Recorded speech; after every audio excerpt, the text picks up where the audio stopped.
If I stomped a puppy right here to death in front of you, most of you would need therapy.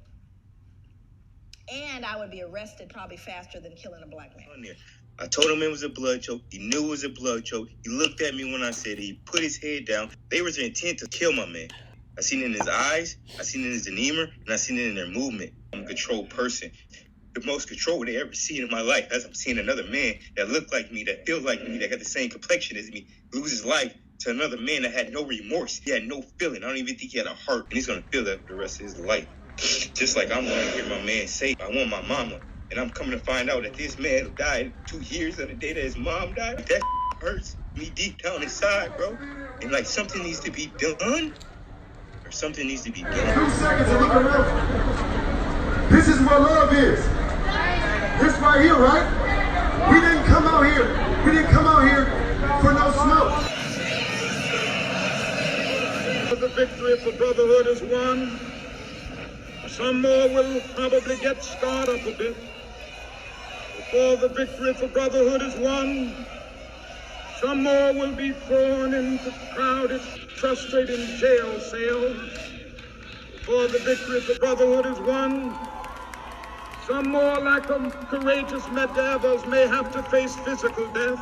But if physical death is the price that some must pay to free their children and their white brothers from a permanent death of the spirit, then nothing can be more redemptive.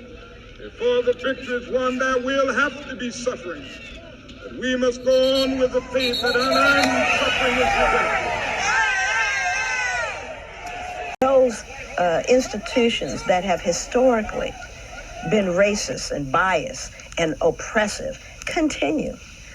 The federal government said it twice themselves. They said, oh yeah, we've oppressed you for a long time during enslavement. We oppressed you after enslavement, hence Jim Crow, and we continue to oppress you. We're going to try not to oppress you as badly. But there's nothing to suggest that change has happened. We cannot look at this as an isolated incident.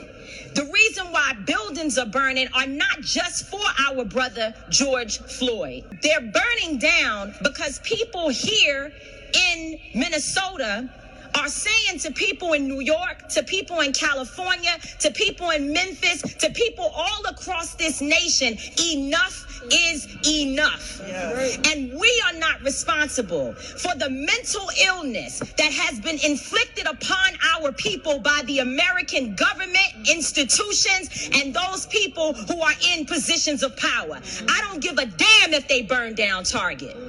Because Target should be on the streets with us, calling for the justice that our people deserve. Where was AutoZone at the time when Philando Castile was shot in a car? So if you are not coming to the people's defense, then don't challenge us when young people and other people who are frustrated and instigated by the people you pay. You are paying instigators to be among our people out there throwing rocks, breaking windows, and burning down buildings.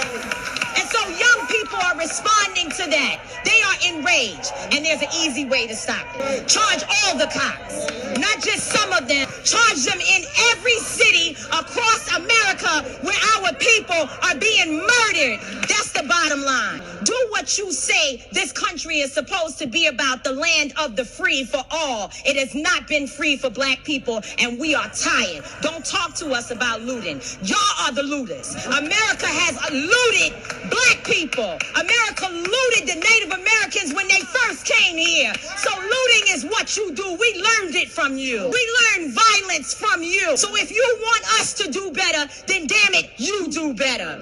In order for you and me to devise some kind of method or strategy to offset some of the events or a repetition of the events that have taken place, we have to go to the root. We have to go to the cause.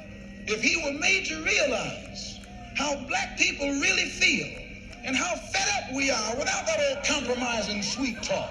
Stop sweet talking. Tell him how you feel. Tell him what kind of hell you've been catching, and let him know that if he's not ready to clean his house up, he shouldn't have a house. The lynchings that occurred in America happened after slavery. Thousands of lynchings, because this is a reaction to white fear. But we didn't create a vigilante group to take out white people, but they did create a vigilante group to take us out now that we're free. She would be loathed and torn up probably if this was a puppy, which means he's less than that. This little girl is not disturbed by this, but she should be. People always ask me, they go, Joy, what was the impact on white people? There it is. Can't feel any empathy for him. Because whatever she's been taught or told, socialized to believe, makes him no longer human. That's the greatest danger to white people, is that they can't feel it. And there's a reason why white people can't feel what we're talking about. My God, what would you then feel? It's tough. So I've got to believe, oh, it's all over now. It's not my fault. I don't benefit. It's not a big deal. Let's move on. It's not all of those things. But we don't say that to Jewish people. I dare you. You have to understand, when you unearth this one, that's what we did to our children. 100 years of lynching by Ginsburg. No pictures, just newspapers that say not only did they burn him, they decapitated him, cut him into pieces, and used parts of his body as things to put on mantles. So people would say, get me a tongue, would you, or a liver, a little crisp, so I could put it on the mantle. They're squeezing, please, I want my picture taken. Are you following me? This is somebody's cousin, uncle, somebody. And the ability to do that, dehumanize this man and rob them of their humanity all at the same time. That is the most dangerous, treacherous thing that could happen. What did Hitler do? He dehumanized human beings, put babies in ovens. Anything that robs us of our humanity is a danger to everyone. And that is what's going on with people of African descent all over the world, because not only did it get done here, but who did we tell? The entire world we told, these people don't deserve any value. America sets the standard. By the mid-1898, nearly 3/4 of Alabama's total state revenue came directly from this institution. Well, of course, I wanted to do research on what they did, because they're free. But now we're arresting them at alarming rates. And for what? 12 years for vagrancy, loitering, startling a white woman, looking menacingly at a white woman. That's what they got 10, 12, 15 years for. And many of them, 25%, died under convict lease, more than during slavery, because there were no protections, because now we have another label to justify our behavior towards them. And what's their new label? Well, after all, they're convicts. They're criminals. Don't they deserve it? Do you see what I'm saying? Norm Stamper is a 34-year police veteran. He was the chief of police for the cities of San Diego and Seattle. This is a white man, wrote this book called Breaking Rank, and he really did. He gets a considerable amount of death threats because of what he's done. I've heard some police officers refer to slayings of blacks as misdemeanor murders, employing an unofficial code for them, NHI, which means no human involved. Hey, what do you have? Well, we have a NHI. We have no human involved. It's a black person killed. Do you see what I'm saying? Again, the dehumanization reflecting itself in just their casual involvement with one another. San Diego cops confessed to a myriad other acts of discrimination, including additionally dehumanizing the references to blacks on a radio call, just an 1113 nigger. 1113 is a code for an injured animal. Simply put, white cops are afraid of black men. We don't talk about it. We pretend it doesn't exist. We claim color blindness. We say white officers treat black men the same way they treat white men, but that's a lie. And here's a big one. In fact, the bigger, the darker the black man, the greater the fear. And it's the truth, because statistics bear it out. The African community knows this. Hell, most whites know it. Yet, even though it's essential, if not the defining ingredient in the makeup of police racism, white cops won't admit it to themselves or to others. He goes on to talk about actually learning it in the academy. Norm Stamper, he told on everybody. He had folks indicted. This is a statement from the book also. Race and class discrimination are all too real in every phase of the criminal justice system, from arrest to sentencing. Impoverished black defendants, and this is going to sound familiar to you, are far more likely to wind up on death row than richer middle-class whites, or the 3,000, and of the 3,700 inmates now awaiting execution nationwide, 43% are African American. Black defendants are not accorded the same due process rights as whites. Their cases are not given the same scrutiny and consideration afforded to white defendants.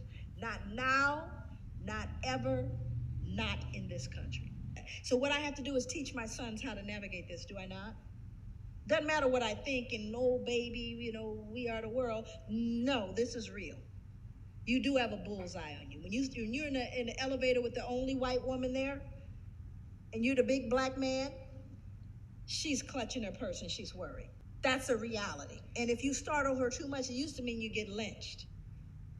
Matter of fact, I think she could scream rape now and you'd get taken down. I'm going to tell them there's an African-American man threatening my life.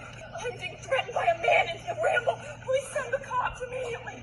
100 years ago, they used to put on a white sheet and use a bloodhound against Negroes. Today, they've taken off the white sheet and put on police uniforms. They've traded in the bloodhounds for police dogs, and they're still doing the same thing. 5% of any police department, in other words, they're folks who become police officers because they're predatory.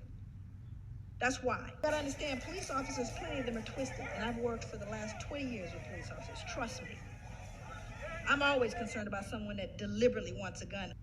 It is not hard to understand why people of color, the poor, and younger Americans did not and do not look upon the police as, quote, theirs. Compare and contrast. Are the police as an institution known for their protection of the innocent against deception, or do they deceive the innocent? Do the police protect the weak against oppression or intimidation, or do they oppress and intimidate the very people they've sworn to protect? And then again, if we tell you that Negroes are being hung on the tree or being shot down illegally, unjustly, and those Negroes should do something to protect themselves, you say you're advocating violence. He doesn't call it violence when he lands troops in Berlin. When the Japanese attacked Pearl Harbor, he didn't say get nonviolent. When someone attacks you, when someone comes at you with a club, when someone comes at you with a rope, when someone comes at you with a gun, despite the fact that you've done nothing, he tells you, suffer peacefully. You are watching our correspondent, Omar Jimenez, being arrested by state police in Minnesota. We're not sure why. And as black people, we can ill afford to swallow whole what is called cultural. We can ill afford to swallow that because there's poison in the cookies.